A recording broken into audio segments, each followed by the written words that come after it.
Unë jam Andamir Murataj, skenarist, regjisor dhe producent. Kam kompaninë time Listus Media. Kryesisht kam bërë filma dhe dokumentar, të cilët trajtojnë tema të ditës. Përgjithsisht pjesë e interesave të mia është identiteti kulturor.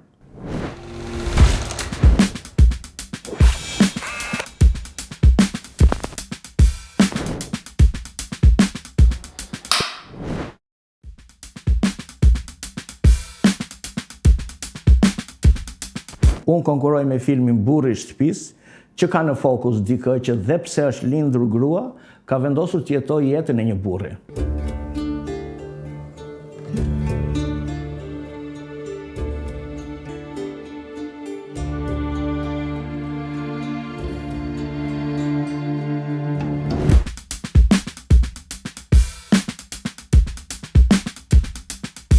Në jetën artistike, profesionale, sigurisht njeriu ka shumë momente të cilat përkohen janë suksese. Sigurisht të jesh në festival të Berlinit, nuk diskutohet që është një nga pikat e suksesit të karrierës, është interesante që deri në momentin e fundit as na kishin njoftuar njëri fare që kishin fituar. Ai momenti që e tregojnë dhe kamerat në sallë është momenti kur e morën vesh vërtet që ishin fitues të festivalit të Berlinit për skenarin më të mirë me filmin Falja e gjakut.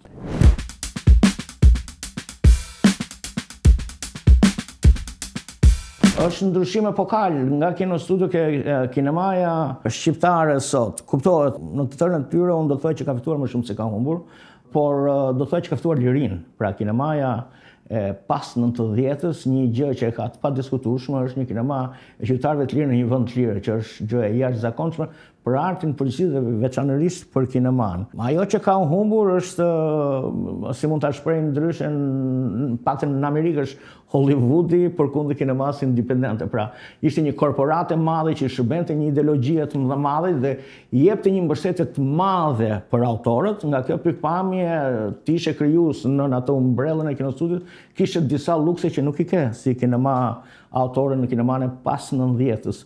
Por nëse i vën në peshore ato që ka humbur me ato që unë mendoj që ka fituar, mendoj që liria është e paçmim versus këtij suporti gjigant të një makine shtetërore në krahët e tu.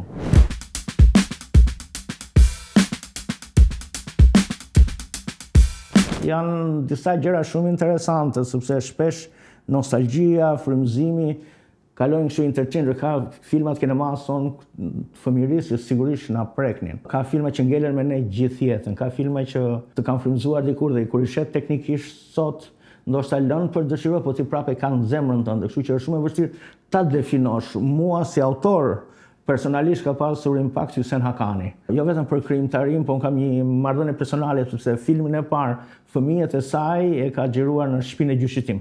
Dhe unë sa herë shoh ato imazhe sikur e diçë si Destiny, unë as në vonë e kam marrë vesh këtë përkushmëri sepse filmi ka qenë ndaluar kur kemi qenë në fëmijë, pavarësisht se në rrëfimet e nënës time gjithmonë përmendej që filmi i parë është xhiruar ke shtëpia jon, është xhiruar ke shtëpia jon, po unë gjithmonë nuk e kisha parë.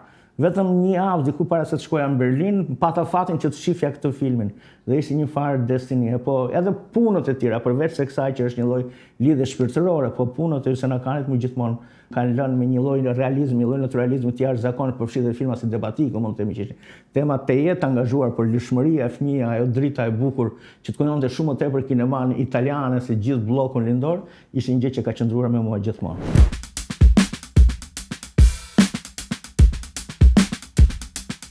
Unë besoj që është i filluar që gjithë ne si autorë ja shtrojmë vetes, por sa më mundur kinema shqiptare gjithmonë është shtruar kjo ideja e krizës permanente të skenarëve. Po kjo ka qenë histori edhe më e hershme. Unë kam pasur fatin të jetoj në Amerikë dhe atje ishte një njëjti temë që filmat e tanishëm nuk bëjnë krahasim me temat e kinemas më e hershme. Edhe ishte gjithmonë ky termi the good old times. Clinton i thotë dikur, guess what, nuk kanë ekzistuar kur the good old times për çdo kinema. Në momentet që ajo krijohet, tingëllon e varfër, tingëllon pa tema, tingëllon në një krizë permanente. Dhe kjo është gjë ndoshta e shëndetshme sepse i detyron autorët të kërkojnë të gjejnë zërin temat dhe ato që i përgjigjen momentit social të shoqërisë.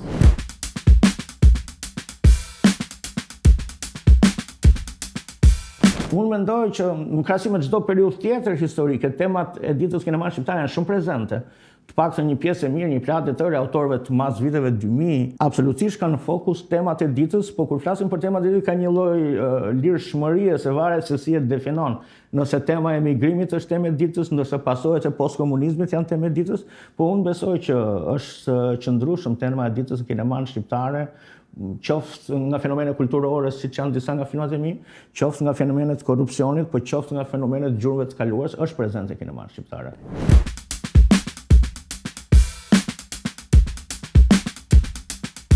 Kosova ka disa avantazhe, është një kinema sigurisht avangard për arsye historike, sociale, po edhe cilësisë padyshim. Unë mendoj që disa nga avantazhet tonë është larmishmëria e temave. Në Shqipëri sigurisht temat janë shumë diverse dhe është shumë vështirë që me temat tona të thyesh. Ndërkohë Kosova sigurisht ka një arketip të vetin që janë pasojat e luftës. Dhe lufta është një gjë që është jeta vdekje, janë tema fundamentale që relatojnë kudo në botë. Kështu që kanë krijuar atë profilin e vet artistik, padyshim cilësi, padyshim diversitet ka shumë kinema e Kosovës dhe kjo vjen dhe sigurisht nga edukimet e autorëve të kinemas Kosovës që vinë nga shkollat ndryshme. Blerta Basholli ka studiuar në Amerikë, Blerta Zeqiri ka studiuar në Fjalë, dikush tjetër ka studiuar në Çeki, dikush tjetër në Zvicër, kështu që kjo ndihet në kineman e Kosovës që vinë autor të përgatitur mirë profesionalisht, por edhe me një platformë shumë të qartë që është e suksesshme në skenën e festivaleve botërore. Padyshim cilësia është ajo që nxjerr mbi të gjitha. Temat shqiptare nga ana tjetër kanë një më kontemporanitet, mendoj unë, kanë tema që janë direkte të jetës shqiptare me gjithë kaosin, me gjithë ato paqartësitë e veta, me gjithë ato nebulozitetin. Kështu që unë mendoj që janë dy kinema që kanë dy profile të ndryshme, por që shkëmbejnë shëndetshëm me njëra tjetrën. Sigurisht që kinemaja e Kosovës historikisht është, mendoj unë, influencuar nga kinemaja shqiptare. Flas edhe në kohën e komunizmit, shumë autorë të Kosovës e shikonin me prioritet kinemanë shqiptare, por nga ana tjetër dhe ne kishim ato idhujt e kinemas Kosovës, duke ju referuar për shembull në këtë rast Bekim Femiut apo figura të tjera. Po edhe në kinemanë moderne të Kosovës sigurisht janë modele të shkëlqyera, qoftë plejada e madhe autorëve femra të Kosovës që kanë avangard në Europë, jo vetëm në trojet tona, mund të themi. Po sigurisht aftësia teknike profesionale, nga ana tjetër mbështetja që ato kanë nga shteti i tyre është e jashtëzakonshme. Nuk ka premier të filmit Kosovë që mos shkojë kryeministri. Kjo është diçka që është model, por ne do të kishim, do të ishte ideale, por ne që të kishim po aq mbështetje, po aq vëmendje të institucioneve shtetërore sa që ka kinemaja e Kosovës.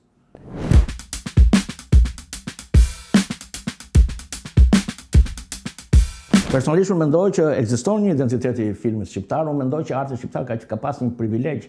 Kultura jonë në përgjithësi midis lindjes dhe perëndimit ka pas gjithmonë të definuar këtë identitetin. Për shembull, unë kujtoj edhe në të shkuarën, filmat rumun, filmat bullgar, filmat jugosllav, se kishte një gjë që i përfshinte grupi lindjes në blok. Gjithmonë kinemaja shqiptare e traditës kishte diçka që kishte një influencë të fuqishme italiane, europiane, franceze. Unë gjithmonë e kam vënë re këtë, po edhe kinemaja e sotme shqiptare, ndryshe po themi nga kinemaja polake, çeke, ku diun hungareze, ka një prirje shumë afër kinemas, domethënë ka identitetin e vet kulturor, por ka një lloj qartësie, ka një lloj naturalizmi që unë e vlerësoj jashtëzakonisht, me atë minimalizmin artistik, me një lloj kinemaja autor të identifikueshëm pa bërë splashe të mëdha. Sigurisht këtu ke autor gjigant, qoftë në Çeki, qoftë në Hungari, qoftë në Poloni, po kanë ato lëvizje mëdha artistike. Këtu pa e pasur atë splashin e madh, megjithatë kanë profile të jashtëzakonshme të identifikuara, tema interesante. Për mua jam i bindur që koha do ta tregojë që kjo kinema që ne prodhojmë sot do ngelet. Këtë nuk e vë ndyshim fare.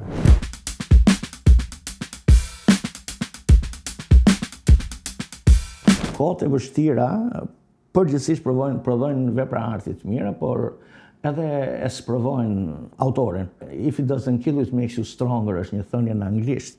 Sot do autori shqiptar duhet të jetë regjisor, producent, skenarist, është thuajse kusht, se ke ti jashtëzakonisht vështirë ta mbrosh veprën, pra do dalësh vetë, jo vetëm që ta punosh veprën, jo vetëm që ta çosh në përvojë, do dalësh si bështi, nuk ke një kompani mbrapa për kushtet minimale që ka infrastruktura e kinemas shqiptare, nuk ke një shtet mbrapa që do të mbronte, nuk ke një infrastrukturë të shëndetshme që e ke gjithmonë me vete. Je gjithkohën do çash vetë, do ndërtosh marrëdhëniet e koproduksionit vetë, do bindesh në marketet ndërkombëtare vetë, gjë që nuk e kishe në të kaluar, nuk ishte ky burden.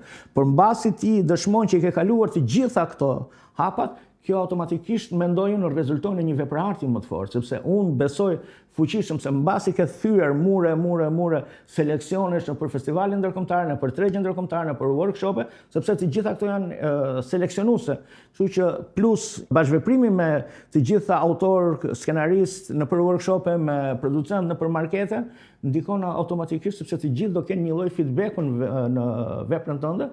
Kështu që mendoj që në një formë apo në një tjetër kryen atë misionit e Këshillit Artistik që dikur e kishte Kinostudio, sot e merr në marketën ndërkombëtare, dhe kështu që automatikisht e bëjnë veprën e artit shqiptare më të fortë.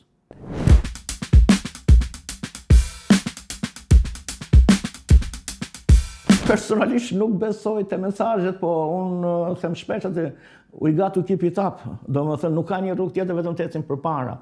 Kjo që po bëjmë, sido që të vijë shteti, lufta e artistit me shtetin do jetë konstante, edhe me shtetin më të perfekt në botë, kudo që të jetë, lufta e artistit me shtetin është konstante dhe e shëndetshme. Duhet jemi të shqetësuar nëse shteti dhe artisti ecin në të njëjtin hap.